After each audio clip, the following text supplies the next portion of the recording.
आज साल का सबसे बड़ा एकादशी पर्व मनाया जा रहा है। ज्येष्ठ शुक्ल पक्ष की एकादशी यानी निर्जला एकादशी पर वाराणसी, प्रयागराज और हरिद्वार समेत तमाम जगहों पर गंगा स्नान और पवित्र नदियों में डुबकी लगाने, पूजा अर्चना करने के लिए श्रद्धालुओं की भारी भीड़ उमड़ रही है।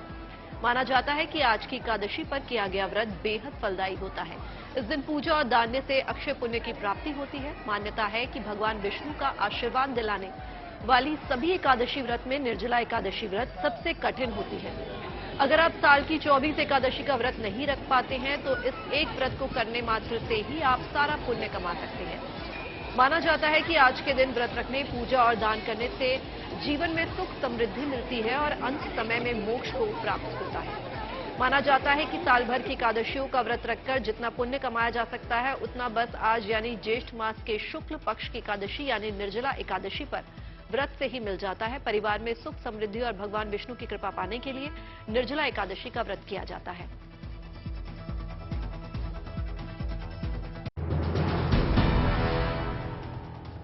रामनगरी अयोध्या में श्री रामलला के नए मंदिर का निर्माण जोर पकड़ रहा है। इस बीच अयोध्या में मंदिर निर्माण को लेकर राम मंदिर ट्रस्ट की आज बड़ी बैठक हो रही है। बैठक में कई बड़े मुद्दों पर चर्चा हो रही है। इस दौरान मंदिर की सुरक्षा व्यवस्था, वहां लाइटिंग समेत कई मामलों पर विचार विमर्श हो रहा है। इस बीच खबर है कि मंदिर परिसर में अब रामलला की मूर्तियों का निर्माण भी शुरू हो चुका है। रिपोर्ट्स के अनुसार अयोध्या में श्री राम मंदिर के लिए रामलला की 3 मूर्तियों का निर्माण हो रहा है। उनके लिए कर्नाटक की 2 कृष्णशिला और राजस्थान के सफेद संगमरमर का इस्तेमाल हो रहा है।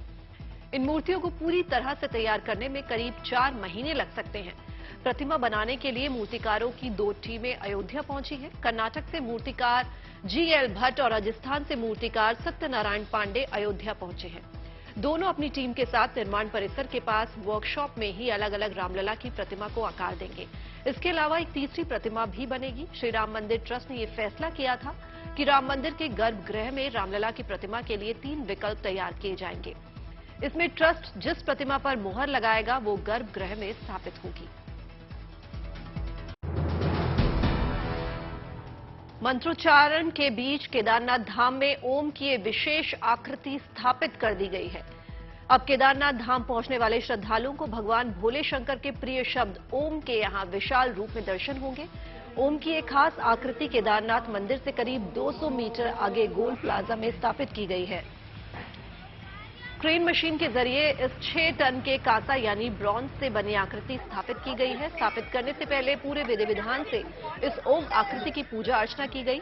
केदारनाथ धाम में जारी पुनर्निर्माण कार्य के तहत इस भारी वजनदार ओम आकृति की स्थापना की गई। कुछ दिन पहले ही गुजरात के वडोदरा के कलाकारों के बनाए गए इस विशेष ओम आकृति की स्थापना का ट्रायल किया गया था। सफल ट्रायल के बाद इसे स्थापित कर दिया गया है। अब इस ओम आकृति में मात्र लाइटिंग का काम बाकी रह गया है। लाइटिंग होने के बाद ये आकृति जगमगाएगी भी। खासकर रात में ये लोगों को अपनी ओर खूब आकर्षित करेगी। मौजूदा समय में 4 धाम की यात्रा चल रही है। हर दिन बड़ी संख्या में यात्री और श्रद्धालु केदारनाथ धाम पहुंच रहे हैं और अब उन्हें ओम की इस विशाल आकृति को देखने का सौभाग्य भी प्राप्त होगा।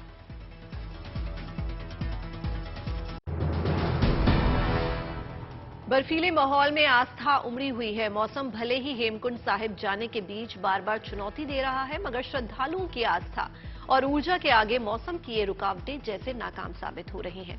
उत्तराखंड के चमोली जिले में आने वाले हेमकुंड साहिब गुरुद्वारा में लगातार श्रद्धालुओं का आना जारी है। खबरों के मुताबिक लगभग 1000 लोग रोजाना यहां पहुंच रहे हैं। सिखों के इस मशहूर धर्मस्थल तक जाने वाले पैदल रास्ते पर लगातार बर्फबारी भी हो रही है, जिसे निरंतर हटाया जा रहा है ताकि श्रद्धालुओं को आने जाने में कोई परेशानी न हो। मौसम यहां पल पल रंग बदल रहा है। बारिश बर्फबारी थमने का नाम नहीं ले रही, लेकिन आस्था का सैलाब ऐसा है कि 12,000 से भी ज्यादा श्रद्धालु हेमकुंड साहिब गुरुद्वारा अभी तक पहुंच चुके हैं।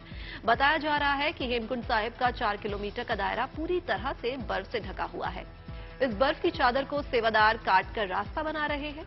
यही वजह है कि श्रद्धालु बर्फ की गलियों से गुजरकर हेमकुंड साहिब की यात्रा आसानी से कर पा रहे हैं।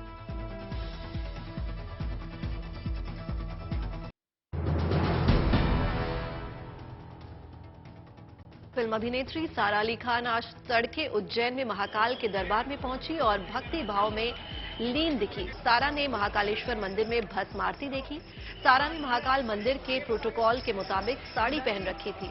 भस्म आरती के बाद सारा महाकालेश्वर मंदिर नंदी हॉल में सारा करीब आधे घंटे तक शिव जाप करते हुए ध्यान लगाकर बैठी रही। भस्म आरती के बाद उन्होंने मंदिर के गर्भगृह में जाकर दर्शन किए और जलाभिषेक भी किया। इसके बाद सारा नंदी हॉल में भगवान शिव के मंत्र का जप करते हुए ध्यान लगाकर बैठी दिखी। सारा सुबह 7 बजे होने वाली भोग आरती में भी शामिल हुई। इसके बाद वे मंदिर के कोटी तीर्थ के पास ध्यान लगाकर बैठी। महाकाल मंदिर में सारा अली खान की भक्ति भावना और पूजा अर्चना का ये वीडियो सोशल मीडिया पर काफी वायरल हो रहा है। दरअसल सारा अपनी आगामी फिल्म जरा हटके जरा बचके के प्रमोशन के लिए इंदौर पहुंची थी। इसके बाद वो उज्जैन महाकाल के दर्शन के लिए पहुंची। इससे पहले भी शूटिंग के दौरान सारा महाकाल मंदिर में 2 बार दर्शन के लिए आ चुकी हैं। वे अपनी मां अमृता सिंह के साथ भी दर्शन के लिए पहुंची थी।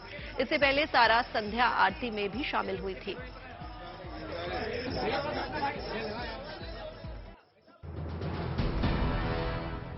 दिल्ली समेत देश के कई राज्यों में प्री मानसून बारिश के चलते गर्मी से राहत है।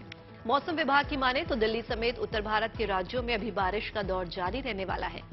मौसम विभाग की माने तो 31 मई को दिल्ली में न्यूनतम तापमान 21 डिग्री और अधिकतम तापमान 35 डिग्री दर्ज किया जा सकता है। वहीं दिल्ली में आज गरज के साथ बारिश हो सकती है। मौसम विभाग की माने तो नई दिल्ली में कल भी बारिश हो सकती है। अगर तापमान की बात करें तो 5 जून तक अधिकतम तापमान 40 डिग्री से कम दर्ज किया जाएगा।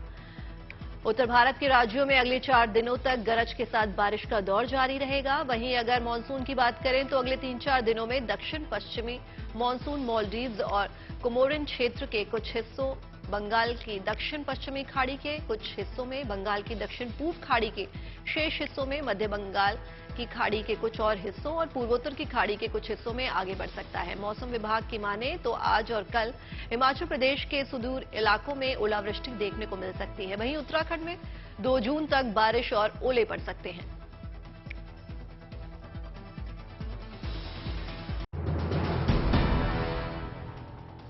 कालका शिमला के बीच हसीन वादियों में दौड़ने वाली ऐतिहासिक टॉय ट्रेन अब इतिहास बनने जा रही है। करीब 120 सालों से चल रही इस टॉय ट्रेन का सफर अब थमने जा रहा है।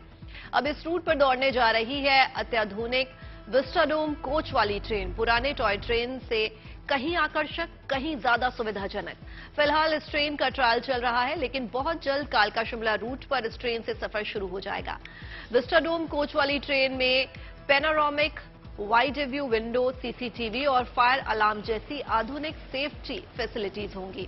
हर एक कोच में खूबसूरत interior, anti ultra violet coated window glass, power window और door, heating cooling package, AC भी इंस्टॉल किए गए हैं।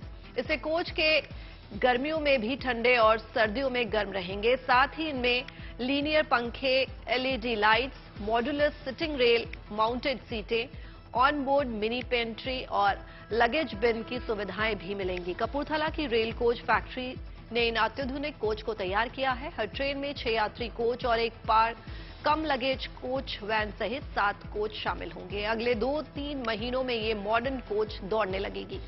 फिलहाल इसकी स्पीड टॉय ट्रेन जितनी ही 25 किलोमीटर प्रति घंटे की होगी।